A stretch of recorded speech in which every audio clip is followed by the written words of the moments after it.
All right. Welcome back. Post show episode 139. It's been a minute. Thank you for your patience. We have returned. We're coming in hot with a Oscars reaction. We talk about the Oscar movies that we've seen. We've been covering kind of, Oscar movies as we watch them over the last several episodes, but today we talk about obviously who won what award. We go through that relatively quickly. We do some of the movies we haven't seen, Anora, Conclave, Wicked, Nickel Boys. Grant's got a bonus flick called Kneecap. We tee up a little bit of Dragon Ball Daima promo for next week's episode or next episode, episode 140 of the post show. We'll talk about that. We catch up on Solo Leveling, which is some unbelievable shit airing right now.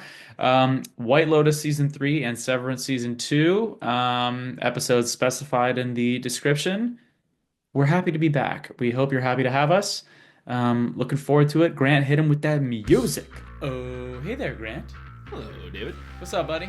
Well, just get back in the groove of the pod. Feels normal. Feels like putting on a warm sweater. Yes, and 3 days later, we have risen. Mmm. No, it's been a little more than 3 days. We had, I don't know why we delayed, but I presume it was life stuff on one of our parts. Oh, it was the critical food poisoning. Oh, yes. Yeah. Yes. How are you feeling? Better now. Honestly, Dave, I won't get into the details. No, please do. But it took about 5 days post all the retching where I could have a meal. I went like 5 days with like just water and Nice. a couple crackers here and there. Nice. It was pretty bad. Crin got it too. It was not nice. It That's was tough. yeah. I was going to say, we'll call it a water fast. Some people get creative. Yeah, I felt pretty thin. That's tough, eh? Yeah. But yeah, no. So there was that, and then I think you're doing some world traveling and whatnot. But here we are, back at it, fresh. Back Fresher. at it again with the white vans. Yeah. I did a little bit of travel. Seeing these fine, not so united states that we're currently in a trade war with. But we're not gonna. I was gonna say we're not gonna talk about that. You're probably listening to this trying to escape all that. And to be fair, recording this is a way for both of us to escape all that. Though I will note, Grant, this round of the current like season of America. Sure. It's even harder to get away from the news than the first time, or than a couple of terms ago. It's crazy. So specifically being targeted and Yeah. step two, as you would say. But it's a weird time. Fortunately, there's a lot to distract us. Lots of unbelievable live action drama on TV right now. The Oscars were recorded, or not recorded. The Oscars aired. The Oscars, holy cow! Did you also think it was this coming Sunday? I lost track of time. I'll Okay. be honest. Between like work grind mode and then vacation brain, I went about 5 days not knowing what day it was. And you know what? Not a bad way to be. I'll tell you that. Break is good sometimes. But yes, it did. The Oscars did sneak up on me. That's for sure. And I was truly bummed that I didn't get to see a couple of the movies, because the vacation and everything crept up on me. We were making good progress. Like I've got like 3 or 4 to talk to you about here, but Same. a couple of critical ones I just missed. Maybe you'll cover those bases, but I don't think so. I think we line up on a couple of things, but right. Well, what do you want to do? Do you want to start with Oscar flicks, or do you want to do TV? Let's do Oscar flicks. It was right on top there. How did you watch the broadcast? I did. Down 7% this year. 7%? Yeah, viewership is down 7%. Down. Who hosted last year? Do you know? Wasn't John Mulaney, was it? No, they want him. I think. Or was it Kimmel? Did Kimmel do it again? Might have been Kimmel. I don't know, but definitely not Mulaney. Conan killed it. Conan killed it. He's my guy. I've always been a Conan fan, and just to see him up there, like, kind of just perfectly fit into like he's just like so like amorphous. Like he could take that character and that shtick, and it fits in just about any setting. I love it. It's funny. He brought his late night comedy style to the silliness, his absurdly dorky bits. Like he brought that to the Oscars, and I thought it was fucking awesome. Honestly, perfect. Yeah, it's so funny because like we're in this weird kind of funk with awards shows, right? Emmys, Globes, etc. Like it's just interesting to see what works and what doesn't. And like the standout this year in this last cycle was like Nikki Glacier, right? At the at the Globes, and she's like very much like new talent, like new modern. She has all like this, this intense stand-up culture and fan base behind her, but she's also like mainstream enough that she kind of ticks both boxes. Yep. Conan's the opposite of that. He's like one of the almost old Hollywood, the old guard, guys. Or like the previous generation of the guard. Yeah. But both of them succeeded in completely different ways. Like Conan did a whole his ridiculous song and dance about "I won't waste time."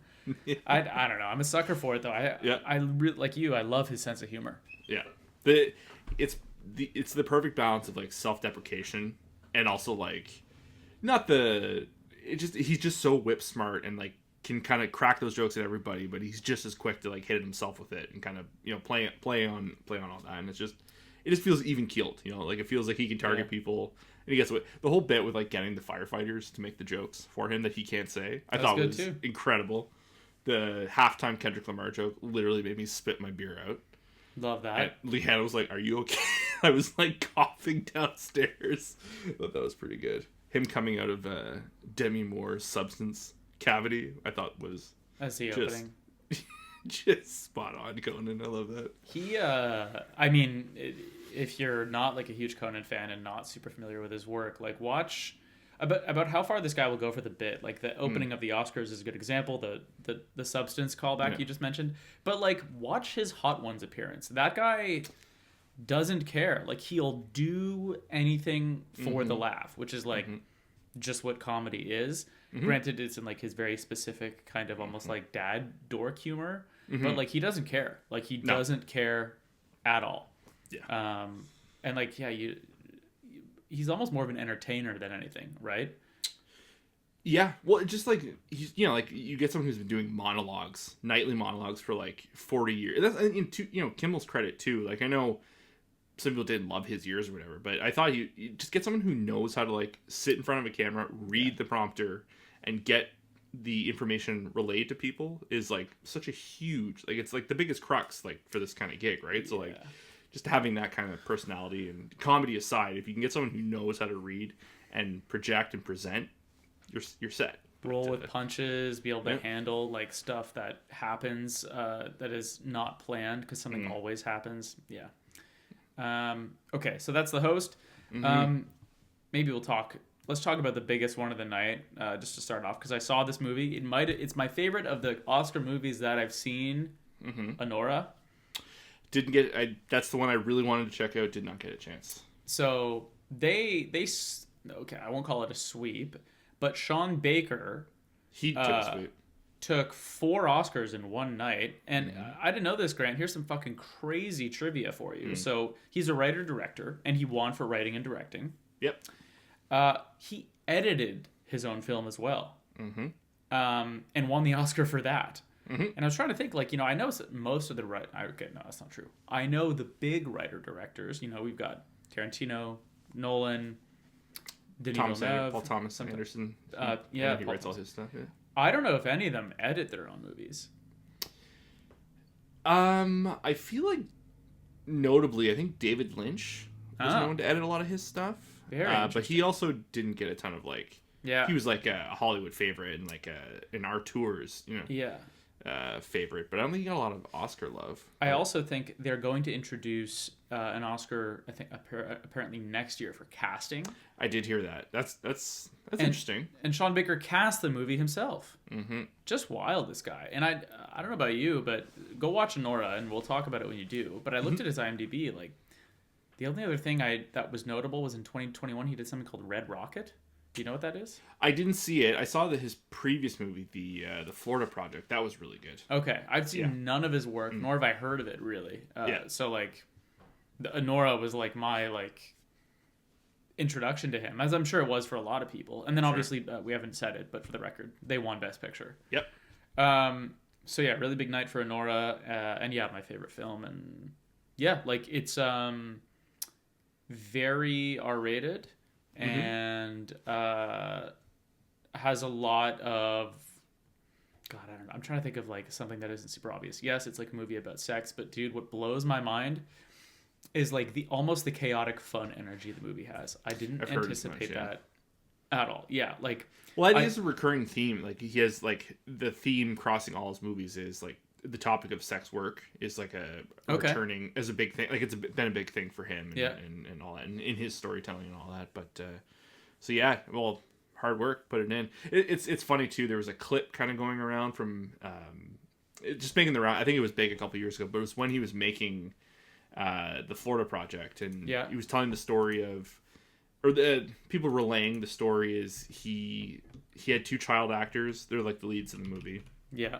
For a certain period of time, and there's a shot where he gets them looking at a rainbow in the background, and that like there's just this whole clip of like an indie director like just like the elation he has of like we just saved $10,000 on this movie by just perfect timing, having like these kids seeing like just genuine joy, perfect timing of the weather, and it just goes to show like, you know, such a small win like that can do so much for a movie, and to see someone like this winning like that and just like his compassion or just, you know, like his love and his whole speech during the directing portion where he just didn't think anybody got right into theaters and like see things, like, introduce movies at a young age. Like it was just very powerful stuff. It's the stuff you want to see at the Oscars. That dude batted 1,000 in his speeches. Every speech was good. Yeah. And it's great to have such strong speeches on the same broadcast as such horrid speeches like Adrian Brody to close out the night. Wow. I muted it. I was just like, this. It just kept going and going and going. He set the record, longest Oscar speech in history. Really? Yeah, he shushed the fucking music. That was wild. It went off immediately, though. I gotta say, I was like, wow, good on you. I actually, I want to be very clear. In the moment, I was like, that's a fucking power move. Yeah. And then he went for another 4 minutes, you know, which is like less of a power move. This is the thing is that if he did that and that said some profound shit, I would have been like, okay, man, you got to give it to the kid. Yeah. And especially, like, you know, he was defending his Oscar that if had Chalamet won, it would have been, you know, he would have lost the record for youngest guy to win to Chalamet. Oh, my God. So he kind of defended his throne and then got a second Oscar. Like, pretty gangster shit. But it's just funny because I feel like, I mean, at least the story of his win is going to be like, you fucking went for 5 minutes and somehow said nothing. Mm-hmm. Be nicer. Like, and again, I haven't seen The Brutalist. Hopefully you have, but I have not. Okay, well, we'll come back to it, but yeah, pretty funny. Okay, what about you? Oscar movie? I was able to get 2 in. Over the past few days, I saw Conclave. Me too. Let's go. I think you had seen that. Like Ray Fiennes is just like he's like in my top 5. He's like one of my guys. Like no matter what he does, I'm just in. Did you catch Conan's joke about his name? Like, I think Ray Fiennes is nominated for the 4th time tonight, and if he, despite no wins, if he loses again tonight, he must succumb, and we all call him Ralph going forward. Oh my god! Because isn't his name spelt Ralph? I think so. Yeah, that's pretty funny. But anyway, keep going. But. No, so like just, you know, like I was gonna love this movie no matter what, just because he like crushes everything that he's in. Like, you know, he just has such, you know, it's so weird, but like you see some actors like just the genuine weight, you know, that they bring to a screen and performance is just, he could be, you know, singing about the most or talking about the most frivolous things, and you're like I'm just drawn in by him. But Conclave was good. I was definitely gonna. I don't think it's because the movie I had watched previous was so high energy and kind of high octane. Doing like a double bill of that movie, which I would like to talk about later, and Conclave, it was just like, not a good matching, and I was like, oh, this is like really slow, and you know, I love a slow movie, like I don't mind like the draw, like the slow draw, but it was just kind of like, let's get going, and just all these like random shots cutting to Monica Bellucci of like just staring. I was like, I found it so surprising that she got like that was like a conversation point of like, why was she getting supported for Best Supporting Actress when like she had like a 2-minute scene, like a big monologue or whatever, but like she was just kind of floating around the whole movie. Yeah, that one didn't make a lot of sense to me, her nomination. Yeah, but I did like it. Like it was John Lithgow, also one of my favorites. Stanley Tucci. I forgot he could do that. Yeah. Did you find, I thought there was something wrong with my audio. I honestly, when he had talked, thought there was something wrong with my headphones.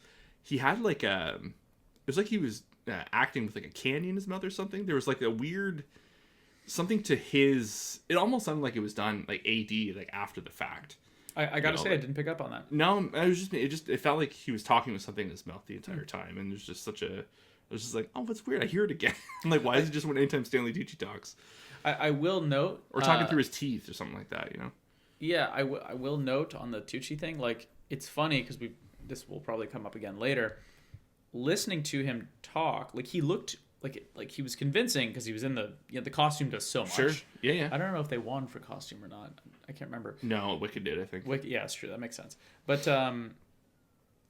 he is very much like his character. Like, he kind of was just playing the straight man, for the lack of a better term. Like, he was just kind of... It was interesting listening to him because that wasn't like a super layered performance the way Rafe was. Lithgow did a great job, I thought. Yeah, I don't know. Very dark movie, like tonally. Totally dark, yeah. And the way it's shot, it's all interiors, covered up windows. Mm-hmm. Like, with a few like wild like bird's eye shots, though. There was probably, again, like anything I've seen like this year so far, it's only like 2 or 3 months in now, but like the first time you see them in the auditorium and it's all dark around, and like the blue of the seats, there's just one light on that, and they're kind of like all scattered. I was like, man, they could come back to this shot in 20 minutes and I would love it just as much. And then they come back to that venue again from the previous or reverse angle. Yeah. And I was like, oh, it's such a beautiful shot. Everyone's talking about the scene with the umbrellas as like the best shot of the movie, but it's a very pretty shot. The movie theater was just like, it was just like a beacon. I was like, this is so beautiful. Yeah, really beautiful movie. Like the way it's shot, and like I agree with everything you said about Rafe. Like, he just brings like a, forgive the word, but like a majesty to stuff he does. I think it's funny. I'm somewhat critical of the Harry Potter movies, but like you? No. Yeah, sorry, but. Because Voldemort, I think it's just hard to perform really well in the way that those movies and the way they were made. But every time I think about Ralph Fiennes, I don't think about Voldemort. I think about how fucking good he was in James Bond. When they bring him in around the Skyfall period, I remember being like, "Oh, this is sick!" Like, he's an asshole, but. Later, you kind of know. But for duty, he's an asshole. To perform his duty. And he gets his hands dirty in that movie, and then the way it all ends up, I forgot that I dug for me, it's the Grand Budapest Hotel. Like, he is, stuff to like a T. Like, he is that character. I love it. I keep just like on my ASMR algorithm, I've watched it several times. I haven't actually seen the movie. But it's a movie with him and Anya Taylor-Joy, and he makes her a hamburger. The Menu. The Menu. Is that like a horror or no? It's like an eat the rich thriller kind of thing. Yeah, it's good. I liked it. That scene at least is amazing. Yeah. But I wonder if it spoils the movie. Anyway. Probably. Yeah. All right. So that's Anora and Conclave. The last one I saw.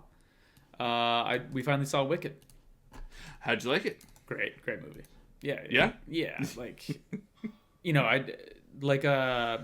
it's similar to the Chalamet movie, right? I have all this resistance because just on its face, I just don't have interest.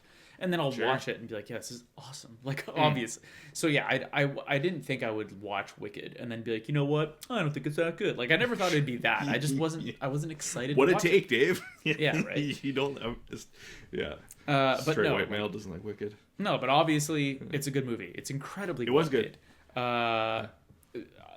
Okay, a lot shocked me. Like, shock is probably a strong word, but like, I was super impressed by Ariana Grande's acting and her on-screen comedy. Like, it shouldn't be that surprising because she's been on SNL. She has the chops. She's been an acting child star.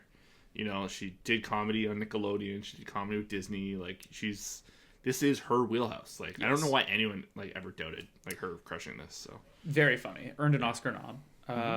They opened the entire Oscars with their duet. And I did miss the opening. I had to watch that back. They did Defying Gravity live, and they and annihilated. Of course. Cynthia Erivo, fantastic. I thought, and it almost had kind of like a almost, like Marvel movies these days.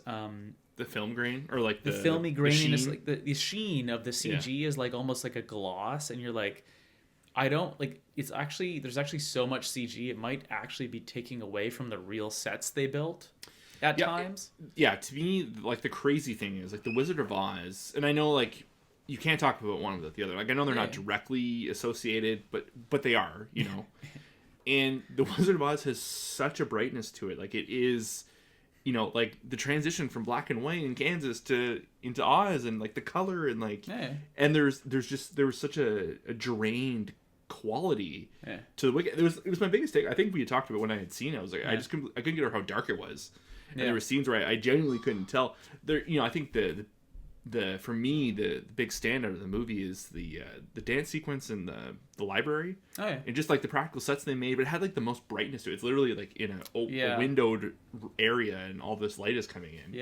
And I was like, yeah, this is the best because I can see what's going on. Like, everything feels tangible and less CG-ish. But I'm trying to think of like a good way to, like, a good Marvel movie to like compare it to. But yeah, it like the castle and stuff like that. Like, when you look at it, and like the tunnels, like, it's I'm sure big portions of that are real. Sure. But it feels like there's so many like layers punching it up that you almost like lose that a little bit. I thought it was just like a little bit overdone. It should have been a little more sharp. You know? Yeah, I think the colors were there, but the sharpness wasn't there. Yeah, it took me out of it. But anyway, that is definitely a nitpick. The songs are amazing. I think the performances are all good. Dinklage was a fun surprise. Like his character's fully CG, and like it thought it looked legit good. Yeah. Nothing earth shattering, but it was like very good. I don't have a ton to say. Like, but yeah, like. I know for a fact that movie will be on again, and I will watch it. Long as shit, though. Huh? Long as shit. Yeah, incredibly long. It's way too long. Wait, yeah, it's unbelievably long. And wild that it's only a part one. But, okay, maybe one last thing. Again, with Ariana Grande, super impressive that she was able to train her voice to do it in, like, that operatic way. You can't just be, like, a pop star and then be like, oh, I'll just sing a Broadway song at that level. Yeah, like, that's not like an assumption, right? You don't just like take, I don't know, fucking Tate McRae and be like, hey, here's Wicked. Like, that, it doesn't really work that way. You know what I mean? Ooh. I think she's the pop star. She was just on SNL. Oh, okay. Or Charlie XCX or any of these forgettable people. Easy, everybody. Easy. But you know what I mean? Like, it's like pop stars don't equal Broadway level talent. And, like, listening to Ariana Grande sing that, I was like, oh, she could easily do this. And she is. You know, no surprise. Her Marin interview was awesome. I haven't listened to it yet. They did kind of get into that of, like, it was just so interesting to see, like, I love Marin, and, you know, I love that he's a grump, but it was so interesting to see him, like, fawn over her. Like, he was such a fan of her, and, like, what she did in the movie, and, like, you know, they kind of hinted at, like, you know, she talked about it, she's wanted this role forever, and like I kind of buy it, you know, like it's with her and Cynthia, that whole media tour, PR tour, it felt very like I don't know, I don't even know how to put the right words into it. Like, not that it didn't feel genuine, it was just like oozing like the PR machine. Oh yeah, for sure. So to see this, like, to hear this one-on-one interview, I was kind of apprehensive, and I do like her. I've liked her music for a long time. Genuinely, she's one of the few pop stars I actually listen to. I'll listen to her albums. But like, it just like I was won over by the end. I was like, it's so weird that like I felt so defensive going into this. Like, oh, like, is this the PR thing? And then by the end you're just like, oh yeah, like she's just like super humble and talented, and typical her and Mark talking about death like 10 minutes into the interview. Really? Oh yeah, they really got into it. It was a really good interview. That's wild. Yeah, he's so good, dude. Yeah, I'll be jamming that again. I hesitate to even bring this up on this pod, but I will say, just like seeing her at the Oscars and everywhere, she's about a piece of paper. She is so small, and I don't think it was always that way. I'm not like on the like, I know she's always been a petite person, but dude, just seeing her on that PR tour you just referenced and at the award shows, I'm just like, what is going on? And I hope she's all right. I don't know. It's very random to throw in, but like anytime I think of her, I think of like I see this footage of her recently. I'm like, good Lord. It you know, that's just the thing with people like in the public, in the media so much. Like you see them so often, and you can just see the stages of it. I think that's just what is the jarring thing about it. That is like, the jarring part. You compare it to a year ago, and it's like, oh, that's a big change from then to now. But been in the public eye for so long, right? So when this happens to public figures, people notice, and then and then it's more scrutiny, and I get it's not ideal, but yeah. Okay, so we did Anora, Conclave, Wicked. Those are the Oscar movies I saw. So the only other Oscar movie I checked out was Nickel Boys. Oh, okay. So yeah, heavy watch, to say the least. I gotta say, I don't think I've ever seen a movie like this before, based on the camera work alone, the movie is 95% first person POV. I've heard between the two characters, like back and forth, like chest mounted camera rigs, right? Yeah. It's very intimate, very close in. I'll highly recommend it. It just follows. You eventually the two come together, but it's about two boys who end up at this kind of.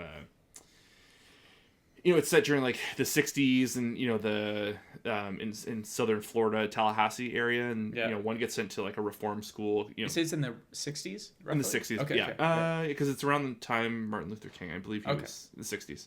Or early 70s. No, it's 60s. And just by, unfortunate events, he gets, wrapped up in some, in some bullshit. So he ends up going to the school. He loses his opportunity to go to college. And he meets this other boy there, and just kind of the two of them, like the relationship they kindle and trying to make their way and grow. And there's like, there's cut forwards in time, and they play around with time in a not in like a crazy way, nothing crazy way, but like just kind of just the way they drop it in. It's like I guess like what the scene of just what happened and like the outcome of what that could have been. It's like but here he is in the future. So like they kind of. It's hard to explain, but just like what they do with time and then switching up the camera angles in different periods of time. I thought it was, again, very heavy watch, like almost 2.5 hour movie. I loved it. I was going to say, is it long like everything else? So. It is long, but and I think just like the subject matter and not that it was dizzying, but just I think being in a POV for such a long period, it is a little. I think it's just hard, like on the eyes. The trailer made me a little nauseous. Like just it looks intense. There's like not a spoiler, but like the opening scene is like one of the main protagonists as like probably like 3 to 4 age range. So there's a lot of like really low shots. And there's a scene of like I think they're lying underneath the Christmas tree, and like you're looking up at the tinsel, and I legit got queasy. I was like, whoa, like I really hope. I knew the movie was gonna be like first person. I was like, I hope I'm not like this the whole time. Yeah. The second we got to like where the movie predominantly takes place, I was like, oh, okay, we're good. Feels more natural. Yeah, it felt very natural. But really, really, really good movie. I highly recommend it. Really? Okay. Well, it's good to hear you say that because based off the trailer and knowing that they shot it this way, I was like really on the fence about it. I think it's worth it. Just just the technique alone, and the story is so good and very powerful. But the craft of it is just like it's cool how they get these angles and different perspectives and getting, like you see that in a movie where it's like the same scene over, but they clearly had to reshoot it. Yeah. And there's a cool thing when they do where the perspective of one boy from the other of how they read a situation. Oh, really? The same words are being said. Like there's a scene where there's a bully at the table and he like barks like a dog at them, and you see the one guy the way he views of the scene, and then it cuts to the other guys like 20 minutes later in the movie. Or 30 minutes later in the movie, and it's the same words being spoken, but it's just kind of like different body language of what his assessment. I just thought that was so cool. And very natural, and it's like the Luke Skywalker Kylo Ren thing. Yeah, kept fucking with it. Just like that. Okay, let's get here. So I guess like just the last movie I checked out, it's a movie called Kneecap. Okay. It was recommended by the Big Picture crew. They were talking about it. It was on a lot of their top 10s from last year. Okay. And one of the notes was go in blind. Okay. So I did. I don't know if I want to like ruin it for here now, but I want to talk about it. It's a modern day story about these two young guys from Ireland, like in the north of Ireland. Yeah. Sorry, I had to. Yeah, I'm not even going to attempt the accent. But anyway, so they meet this by circumstance they meet this teacher, and they start. He discovers their words, and like the whole movie's about preserving the Gaelic language, the Irish language. Yeah. And how it's like being kind of wheedled out of schools, and like people are fighting like the fight to keep it. It's the people's language, and they started a hip hop group and a rap group. Yeah. And it's like very much like a drug culture movie. It's a very, very Gen Z, like modern day movie. And I watched this whole movie blown away. Unreal soundtrack, just the way they play with the visual effects and the music and like probably some of those wild, awesome party drug scenes I've seen in a movie ever. Like these guys are going for it. You know what a great one is? Just by the way, that should be an Oscar category. Sure. Is it just? Sorry, just to not to derail you intentionally, but it's because you said it and it came to my mind immediately. Is the Jeffrey scene from Get Him to the Greek? Smoking Jeffrey. I've never seen that movie. Oh God, I know what we're doing. Okay, Get Him to the Greek. Next weekend we have together or something. We'll spin that up. You haven't seen Get Him to the Greek? No, I haven't. Oh my God, I was so Russell Brand deterred for such a long time. It's now I don't have to worry about it because he's on everyone's shit list. But did he too? Great performance in that movie. Unfortunately, I hate that movie. Oh, he's great in it. I won't hear a damn word against it. All right, it's a good performance. That's wild. Yeah. All right. Anyway, so great party drug scene in Kneecap. And it was just kind of and it's it feels very the real world. They're touching about a lot of modern day stuff that what these people are these young people are dealing with. Yeah. Street youth. The street youth and the school system and the politics of from the troubles and in the 70s, 80s, and 90s. They're still kind of relevant to today. And moving it kind of gets to the ending. There's highs and lows in the group, and then all this and that. Dude, I'm just gonna tell you. I apologize, dude. This is a fucking music biopic. This is a real band. I was blown away. These guys are so talented. They're such good rappers. The beats are so great. And then I had no clue. I'm watching the credits, and it's showing this is them in 2019, 2018, 2017, 2016. And shows them it goes in reverse of where they are now to where they first started, and it must dude, Dave, I was blown, and this is what I watched just before Conclave, and I was jacked up the whole time. I was this movie rocks. It's freaking boom, boom, boom, just beating Conclave almost doesn't have a soundtrack.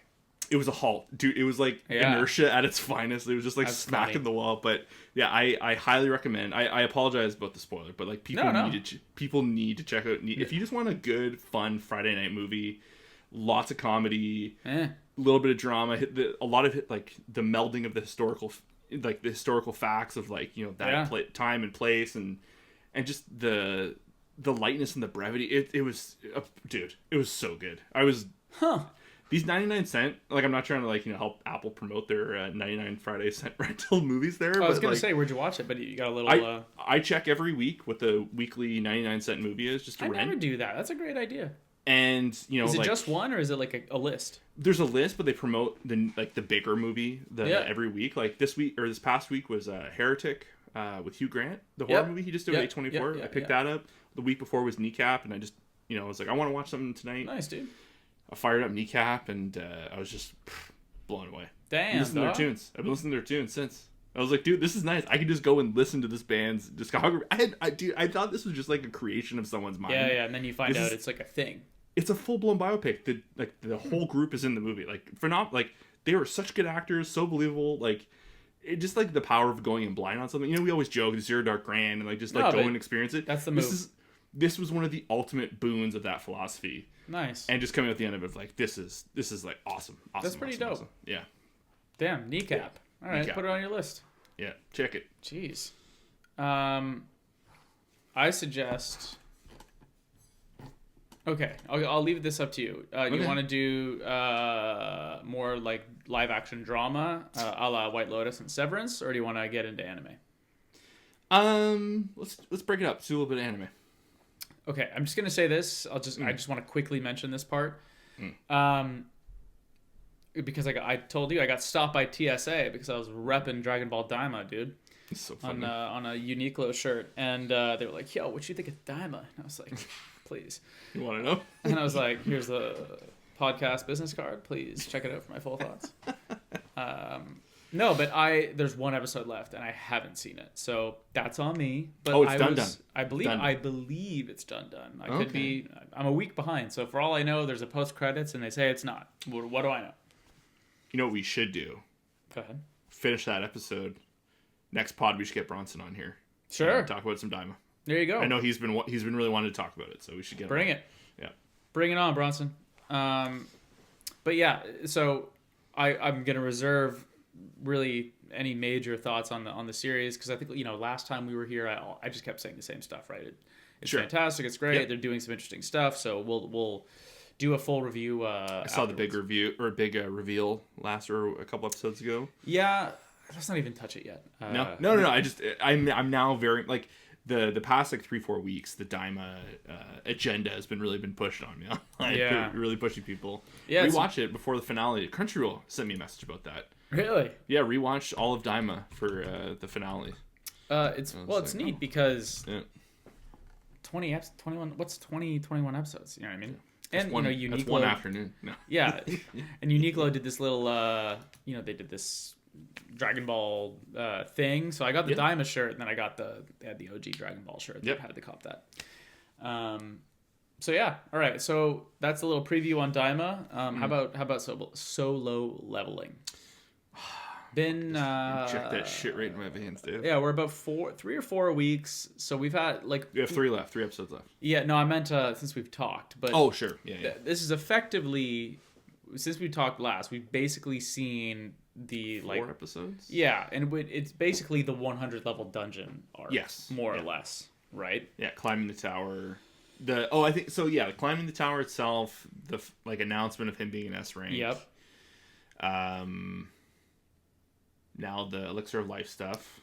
So this is the most recent episode. Solo leveling, episode 21. Spoiler warning. Yeah. So he gets. Episode 20. Let's do that first. Mm-hmm. He gets the final battle with these. The demon. Whatever. I'm just like him. I forget all their names, which is so funny, by the way. Yeah. Bernard, I think. Yeah. Oh yeah. That's something. Oh, and interesting. I feel like there must be a reason they did this. One of the demons in that world was sentient. It was a girl that he then used as a, he got her to show him around to all the new levels. Do you remember that? Yeah, but I think she had a dad, and there was an inner. You know what I think mean? The idea being that the devil, demons or devils are on in the system or whatever on a more elevated thing. But they've been teeing up him talking to demons this season. That's so true. Far. So I think it's just the first time where he's let them live long enough to engage them. Right, he befriended one. Yeah. And it was pretty sad at the end of this most recent episode, though. How the dungeon is now reset to its original settings. So he did all that work. He promised the family, they're going to run the tower when he gets to the top. He's fully entrenched in the RP of it. Yeah. And then, just kind of just leaves. Did he connect those dots? Honestly, I think he just didn't even I think he missed that. Yeah, it's kind of the presentation of that scene.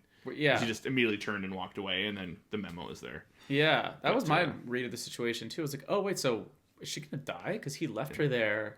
I think she just goes back to before she met him. Or it just resets like you said. Interesting. Yeah. It was a little sad. I was kind of damn, man. Yeah, but the fight against Bernard was wild. The flying dragon thing. That was so over the top. I in the best way. It felt like they hit us with 10 impact frames in a span of 20 seconds. Just okay. Dude, I can't wait to rewatch this. Yes. This show or introduce it to someone who gets to binge season 1 and 2 back to back because it doesn't stop. We get fights every single episode. I remember we were talking about beginning of this season, how long you think they'll be in this snow space? And you're moving. They're going to be gone next week. And I was I don't know, man. It feels like they're really teeing something up here. And then it's been breakneck speed. I know it's too early to have the conversation of which season did you like more? But based on their skill and ability of pacing and editing alone this season, a full blown action scenes, very high production value fights in almost every single episode. Yeah. Season 1 doesn't even come close. Genuinely. I think the work that season 1 did of setting up the world and kind of slowly prodding along of where the general direction is going to go, but season 2 the training wheels came off. It has been flying, and I love it for that. It's you call it, it's kind of like a caveman show. You're turning your brain on. We've talked about this 100 times too, but it's so satisfying. It's crunchy. It's fast. It's beautiful. It's get hyped, dude. Just fucking put your feet on the coffee table. Yeah, got a drink and just watch this shit and be holy shit. So and it's good. Big. I think it's doing very well too. So it's very cool to see it. I read something. I should have had the article in front of me, but Crunchyroll finally put out their 2024 list. Yes, and I think the stat was so far it was the fastest growing show in a single year. Yeah. I think some of their data points were in comparison to Demon Slayer, Attack on Titan, Kaiju number 8. So it flew. It's flying. Yeah. But it's I'm actually not looking forward to it being done. Like it's. I know. Would you say we got three episodes left? 3 left, yeah, because this was episode 9 of 12. So yeah, okay. So we did mention episode 21. He does craft the elixir of life. He gives it to his mom. She wakes up. It appears like it worked. Yeah. I'm kind of waiting for the other shoe to drop on this one. Maybe not. I think we're at that point in the show because there's that scene of him sitting on the couch of like, I should be. This is what I did this for. This is what I made the sacrifice for. Like, why do I feel like this? And then the second he gets a call about, hey, can you go kill some shit? He's like, sounds like a good experience. Let's go. It's like, you were such a Chad. I love it. Yeah. So it's, I feel like, maybe the fact that his mom is alive and he doesn't feel a ton, like maybe we're going to start going down. I mean, I think we've discussed this, right? It feels like the long-term arc here is going to be like, what has this process done to his humanity or lack thereof? Sure. Is he the bad guy at the end? Like, how does it go? And also, like, with the demon girl, like, we're getting a little bit, more than in season 1, we're getting more and more about the system. How far-reaching is it? Like, the demon girl kind of seemed to allude to the fact that, like, they were in their own kind of plane of existence, and then they were, like, ported to that dungeon. And they even, there's a part 2 where, similar to the Ice Elf earlier in the season, where it got to the point where, like, it's like she's, like, scrubbed out. Yeah. But then there is, like, an audio note from the system itself saying, it's like, they said, like, we've given you information. More of additional information. Yeah.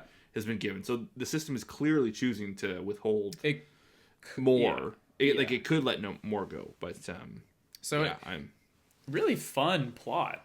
Like, I'm really digging the big theme and then all the stuff in between.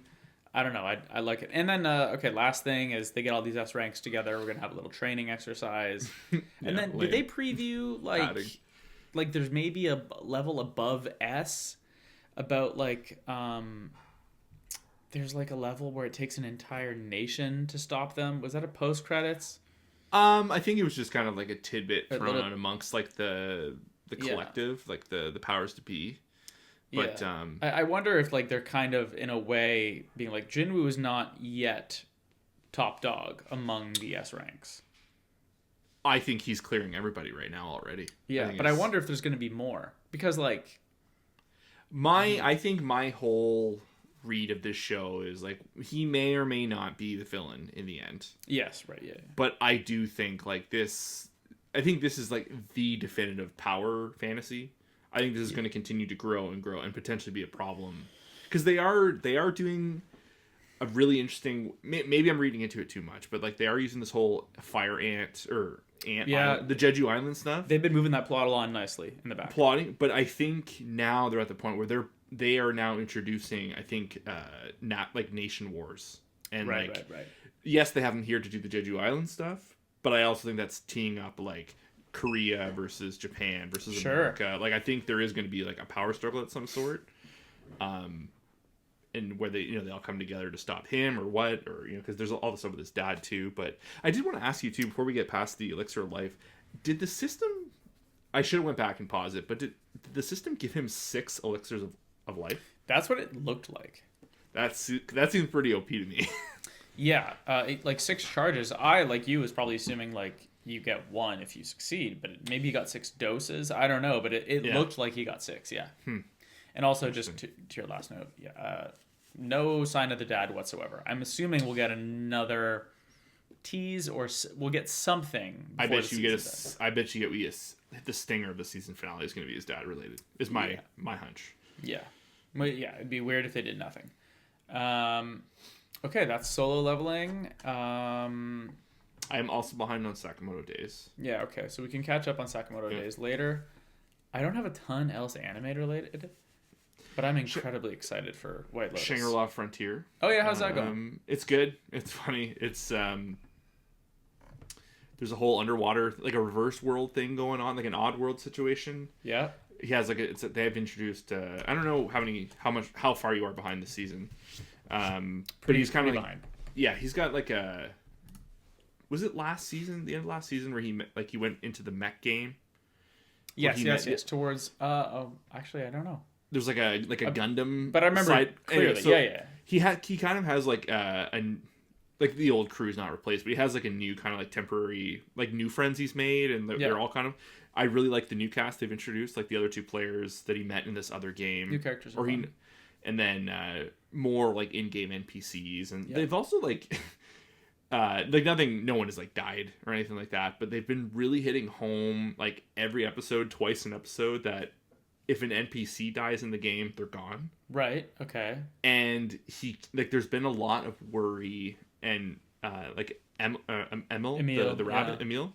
He keep referencing like, I need to keep her safe, right? Because like she can go, and like I think he's kind of at a point right now where he's definitely not out of his depth, but he's like, oh, this is like kind of like a high end situation. Sure, yeah. And you can see him as the character, the in game and in real life being like, oh, I need to like watch out for Emil, like we need to be careful. And I was like, oh, it's the little growth in the character I like, and you can see him getting more and more into the game, and just the typical like the not the stereotypes, but like just the situations you have in gaming that they bring to life in the show. It's so like, oh my god, like that's happened to me like 30 times before. It's still really, really good.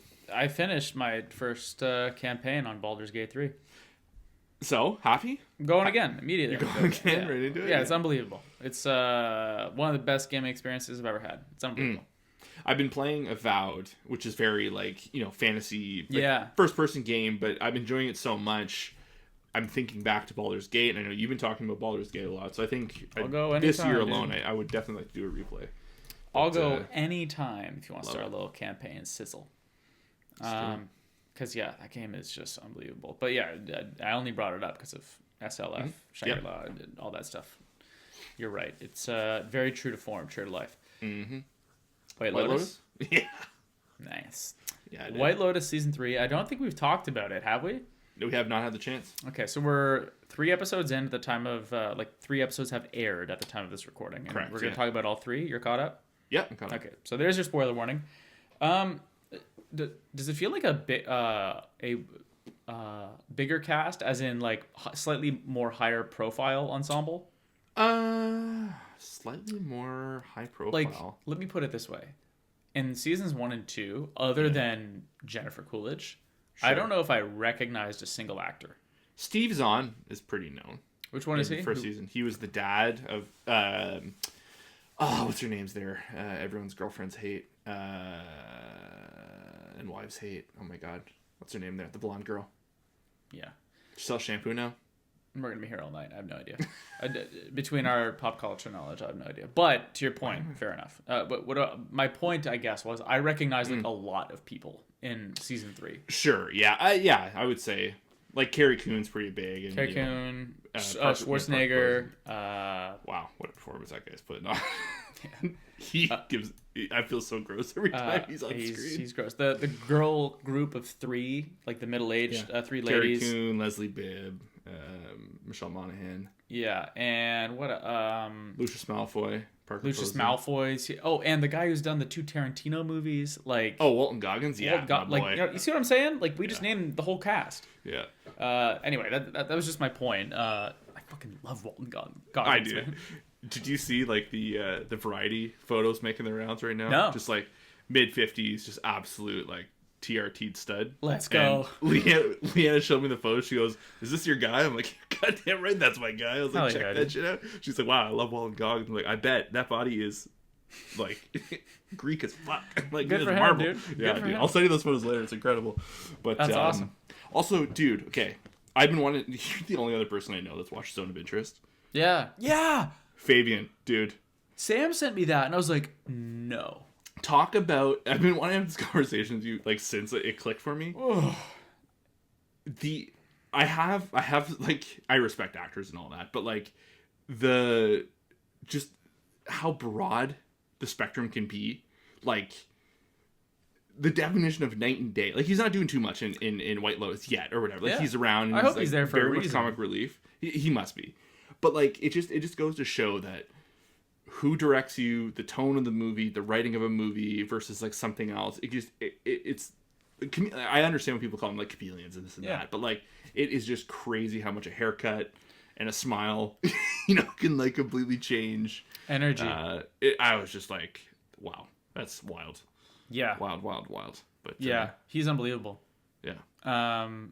Like for that movie and for taking this role. I hope they give him something good to chew on. But yeah, I don't even know where to start, man. I really like the season.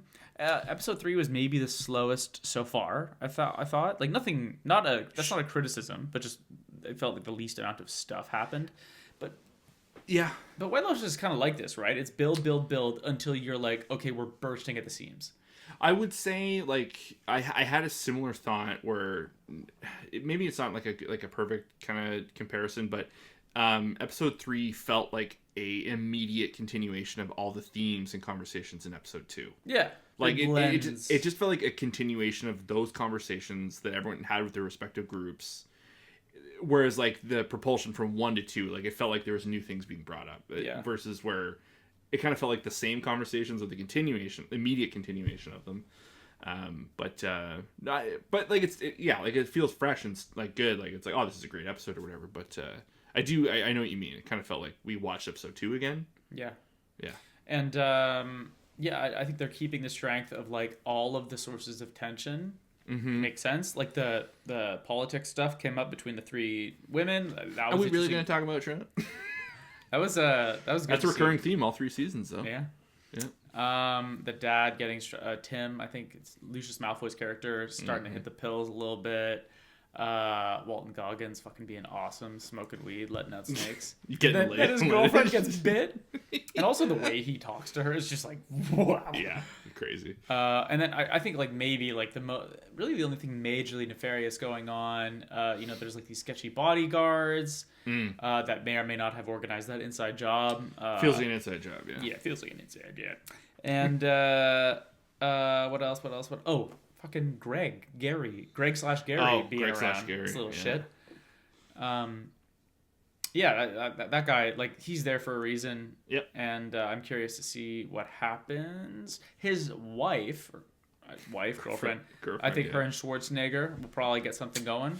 Yeah. They had some looks. I gotta say, like, not to not point any fingers at our Quebecois brothers there, but the second it was revealed that like she's like when she got all upset, like, I'm not French, I'm Canadian, and like not to like stereotype there, but it was like, oh wow, this is like the closest the show has ever felt to my world. I know, and it was very jarring. Of like, whoa, I know.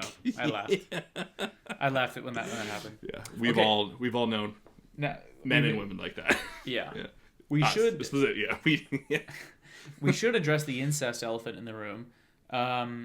Which There's been a lot of incest. Weird incest vibes. It's not just us, right? There's headlines being written about this. It's like very much part of the discourse. This is the weird sexual awkwardness between the children, Tim's children. All 3 of them too, yeah. Yeah, Schwarzenegger the most. Yeah. Patrick? Is it Patrick Schwarzenegger? Patrick, yeah. Yeah. Did you know, by the way, he's in Gen Z, the Boys spinoff. Because he auditioned but didn't get. Oh, he is. He is. Yeah. But did you know he auditioned, and you can kind of see it for the Homelander role? Way too young. No, I mean he would have been, especially back then. He wouldn't have been too young, and his face is made. Anthony Starr is made for that role. Sure. Yeah. But you can kind of see, and he auditioned but didn't get anything back. The Golden Boy. I think it's the Golden Boy vibe. Yeah, for sure. Yeah. And he auditioned for Superman as well, but didn't get it. Anyway. Golden Boy enough. Ain't not Golden Boy enough. It's hard to be an actor, but yeah. But so I think some of the theories I'm seeing out there, like, maybe one of them is adopted or something. I don't know, but we're tugging at that loose thread, and we're gonna find out. I guaranteed they're doing some weird shit. Yeah, and I'm sickly interested. Yeah, it's so funny because Leanna and I were talking about it. And we're deep in the subreddit there, and a lot of the general consensus is that he might have sexually assaulted the sister, or the regard, and it's why there's such antagonism, and to me I was like, I think he was assaulted, and I think that's why there's a lot of this. I actually kind of agree. I think he might be the victim, and not the victim. To a certain, yeah, but he's fucked up. It's so funny because he makes me feel so icky and gross every time he opens his mouth, and I'm like, it just goes, again, the writing and the, just kind of putting it all together. But that's why I said the Homelander, he's gross, or he makes me feel uncomfortable. I think he is perfect for that universe. The character, again, it's a tough one to pull off. But again, Anthony Starr is that character. It's incredible. But no, he has a line in, I think, the first or second episode of, I don't do like drugs there. And then I'm just like you, Dad. I don't do drugs. And then you take Adderall all day long. It's because I need to get shit done. I don't know. His delivery has been very funny. I agree. The awkward kid, the awkward younger brother. Yeah. That's gonna go somewhere. Yeah. The sister there, she visited the monk monastery. She's got an appointment booked. And I found weird vibes over there. Weird vibes. I found it so interesting too because she was just they hit up the line of her being unprepared and didn't really have her ducks in a row, and that entire conversation is a lot of presumption on her part of I talked to him, so when is the interview? And it just goes to show they're not they're all shitty. Yeah. I am worried about my girl Belinda. Yeah. I don't think Leanna and I were talking and she was she had it really shitty in season 1. She got played around and messed with, and she's here having the time of her life. And I'm I think you're right. I don't think it's good and good for her. But I think of the cast, makes me the most uncomfortable and anxious is the 3 women. Every time it's the 3 of them on screen, I'm just I don't like this. This is so uncomfortable. They're fun because they are. I agree with your they make me uncomfortable. But this is the fun part of White Lotus is looking at these groups of people and wondering which of these situations could get so bad that someone dies, right? That's the fun part, or the weird, or how could this get so out of control that something truly drastic happens? And in season 1, you're I could maybe see this, with them, I can definitely see it getting ugly. I can definitely see it. They have too much to drink.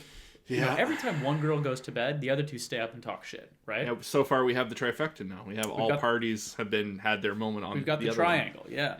And I'm not talking about real life. This is White Lotus. Yeah. No, but I can see this getting ugly. But could one of them really die? I don't know. What you don't subscribe to the monkeys getting their hands on a handgun? Yeah, maybe. I think the current leading theory is Tim, the dad. Whatever work shit he's in might come a knocking, or the Walton Goggins, the Walton Goggins and Gary shit. They're clearly into something sketchy. I think the biggest the biggest red herring is Walton Goggins. Absolutely could be. Oh, but then again, the inside job thing, those guys could maybe get crazy. I don't know. There's enough. I think Guy Talk's gonna go fucking John Wick and take matter into his own hands. He's gonna drop all those guys. That'd be awesome. Yeah, just go Rambo into the jungle and just go buck wild on them. So sick. I also think he's not gonna have a very good performance or end result in this season. God. And Mook, Mook performed at the Oscars? Yeah. I thought that was cool. I knew Leanna's oh yeah, she's in Blackpink. I'm what? I forget. Yeah, Sam told me that. I forgot about it. Kind of neat. But dude, this show is just fucking so love this show. Yeah. The vibes, man. It's just it hits the spectrum of uncomfortability and the just the lavish nature of these resorts and I've been thinking about a water hammock since I saw it. I need one of those in my life. That's funny. It's so funny there's kind of a warmness and wholeness, a wholesomeness this season. More it feels slightly less cynical for certain characters. Take this the Walton Goggin and the therapist stuff. I find that easily could have been them attacking therapy and psychology and for sure. Psychiatry, but it feels so genuine and something is she feels like a real person trying to unpack clear trauma and he's fighting it. They easily could have played into the I think they touched that more with Parker Posey getting the her having to take a fucking Xanax for the massage is one of the funniest things. I love that. I was let's sleep through the whole thing. But that massage or the therapist she touched a nerve. He he was so discombobulated he had to leave town and go get fucked up because of her asking him a couple of real questions. Smoked laced pot, release a cobra into the wild. Well done, I was very a cobra uncomfortable that immediately bites his girlfriend. Yeah. I've heard tell him I was like, never in a million years would I even be in a building with snakes. I know. Like, that's so there's crazy. A snake show. Oh, good. So we can leave town. Yeah, we're going home. Sweet. Yeah. Okay. Severance. So, okay, you're not caught up. I for sure slept through the second to last episode, and I have not seen the most recent one. Oh, wow. So you're a little ways behind. Okay. Yeah. So, I was talking big shit too to Lena. I was like, no, I'm not falling asleep. I'm awake. I'm like, no, it's all good. Fuck, man. It's tough to review Severance without going like ultra deep. So I think the only other way to do it is we'll go ultra light on this review. Sure. Grant's up to you'd be up to episode 5 then. Episode 7 has aired. Yeah. So by the time you listen to this, episode 7 will still be the most recent episode. But we'll be back before the finale. Yes. Is it 8 or 10 episodes? 10. So we'll be back in time to talk about 9. So we'll be back to talk right before theory craft right before episode 10. Oh, that's a good idea. I like that. Yeah. But I will say this though, Grant, this is not a spoiler whatsoever, and for everybody listening, episode 7 of the series is one of my favorite yet. It answers a ton. Episode 7 of season 2, the one that just aired, is one of my favorite of the series so far, and one of the coolest things. It answers tons of questions, but the coolest thing I saw afterwards is this was the directorial debut of the person who directed it. And her name is Jessica Lee Gagne, and she's a cinematographer on the show. And it was the first one she's ever directed. Wow. And it's like a very mind bendy or like kind of straight lace episode. Mind bendy, I would say. More on the artistic side for sure. And cool. And like lore heavy, like exposition stuff. Nice. Like it's a big one. There's a bunch of really cool stuff in that episode that we'll get to. But I don't think there's like a ton more that we can really say. There's like a lot of theories out there. I'm trying to think if I can really mention anything without spoiling anything from the recent episodes, and I don't think I can. So I'll just say I'm fucking loving it. Oh, yeah, I am very much loving it. Yeah. God, I love Adam Scott. He is. It's so funny because he's one of those guys, like, he was a comedy guy for me for so long. Yeah. You know, and, like, it's kind of like a Jim Carrey thing. I remember the first time I watched, like, Eternal Sunshine. Yeah. I was just like, well, you know what? Cooking. There's one thing I could say. For episode 5, which would have been the last one you saw in full. The Trojan's Horse, I think the episode's called. Yeah. In it, Milchek's performance review. Do you remember that? Yeah. It's a great scene. 3 minor. Yes. So in that, they say the completion of Cold Harbor will be historically significant. And this, like, you know, spurred more theories and all that. But you know, we think Cold Harbor has something to do with Gemma. I think, and this reveals. Does it reveal anything? Fuck. I don't know. I'm not going to say anything. Just to do it. Go ahead. I think when you think back to, do you remember the pregnancy lady who might have been severed for the process of pregnancy? Yes. I think this ties somehow to that. I think we're thinking of severing just like negativity in at a larger scale. I don't know how that connects to Gemma. But I think that I think there's like, I think they're refining the severance process. Like, I think there's more to do there, especially the pregnancy thing is a big one, right? Sure. Because like if you can sever yourself for pregnancy, like the next, or not pregnancy, for birth, the very bad part, right, or the very tough part. I won't say bad, the challenging part. Like then your next question would be like, well, what else can I sever myself from? Sure. Right, and I don't. A performance review. Yeah, I can't quite tie that back to, like, I think that the big piece everybody's really still missing, and I won't comment on whether or not this is clarified in the next 2 episodes or not. But what I like, as of at least episode 5 and maybe more, like one thing that is not clear is how do clickety clacks on the keyboard relate to like what the fact that they're refining data? How does that actually translate to anything actually being done? Sure. RE Severance. How does that impact Gemma? If Gemma is the Cold Harbor project, how does this work relate to whatever the hell she's experiencing? Right, like that part unclear. Like we're refining data. Okay, so let's work with this. If that is your theory, yeah, and your belief has to do with negative thought or negative experience, what if all the data they're being given is like brainwaves? Yeah, it's like there's like a ping, and they're pulling that away. Yeah, like that's the data they're refining and pulling whatever. But. Yeah, but so.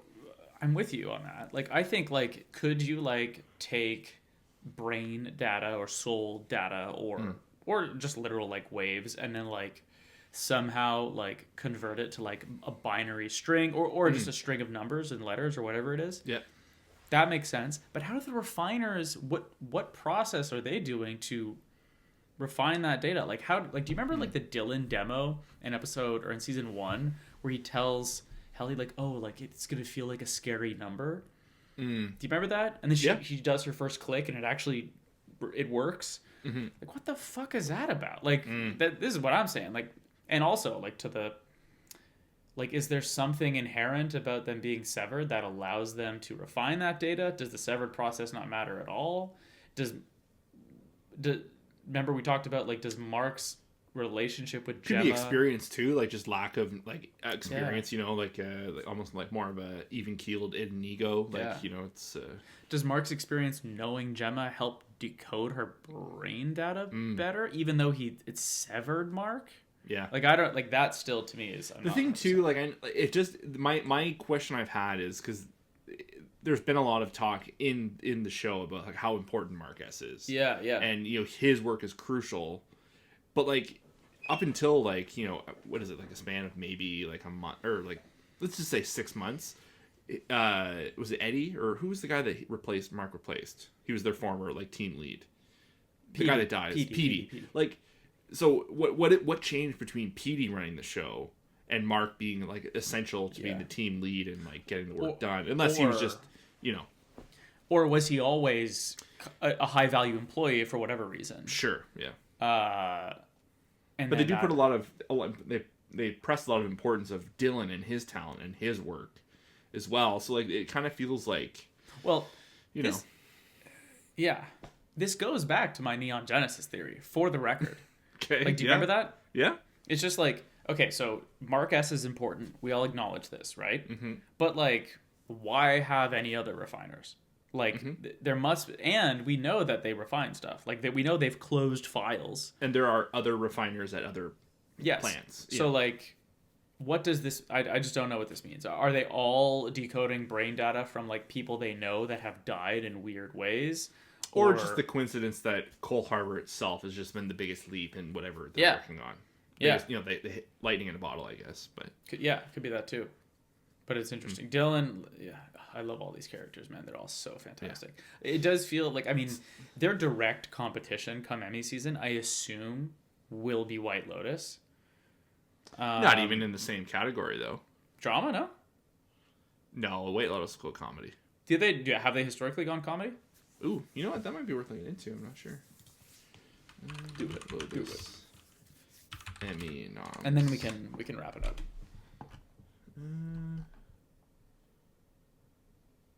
Okay, tell me the... Alright, so we got... Jesus. Oh, dude. By the way, while you look this up... Yeah. Okay, I saw this. This is like a gossip headline, but imagine... Imagine if this happens. This is somewhat Severance adjacent. Yeah. You remember the guy who's going to play Kang the Conqueror and then lost the job? Oh, yeah. Jonathan Majors? Jonathan Majors, yeah. I read, a headline... Severance character being eyed by Marvel for Kang the Conqueror recast. And then I click in and they go, the word is Tremel Tillman being looked at closely, because like they probably don't want to throw out that whole plot line, right? No. They presumably spent a lot like teeing up Kang, Yeah. And then Jonathan Majors has this scandal, and they got to throw it all out the window. Just recast him with a... he's so good in this. Like, Tramell Tillman's unbelievable in Severance. I think Adam Scott is, like, you know, on a fucking hot one there. Yeah. He's doing, like, work of a career. But Milchick's actor, again, is, like... Yeah. He's on screen. I'm feeling it. So you are correct. They were nominated, the years that they aired, they were nominated for drama series. Yeah. And anthology series. Right. That makes sense. Anyway. Man, double dip. But they are, like, really... Severance is, like, really operating on an extremely high level, so is White Lotus. So it's a really fun time for this stuff to be on TV. Mm-hmm. Okay. I think that's all I got, homie. That's all I got. Okay. Cool. Thank you guys so much for listening. Sorry we were late. We'll be back in a couple of weeks. I think so, right, Grant? I won't be traveling. And then, Grant, should be good. Yeah. we got to talk about this late off mic, because I'm going to be over in Nippon for a little while. So and then excited. we're going to have to figure out if we get temp hosts, we take a little hiatus. I don't know. We're going to figure it out. Nobody worry. Thank you for listening. Subscribe to the podcast on YouTube, Apple Music, Spotify. I mean, let's be real. Most of you are likely on Spotify. But also, we've been on a little tear here over here on TikTok and Instagram. We're putting out content like crazy. So, at Part-Time Otaku Podcast, follow us on all those platforms. Subscribe to the show where you get your podcasts. We'll be back in a couple weeks. Thank you very much for listening. That is all. Grant, go ahead and continue. Bye, guys.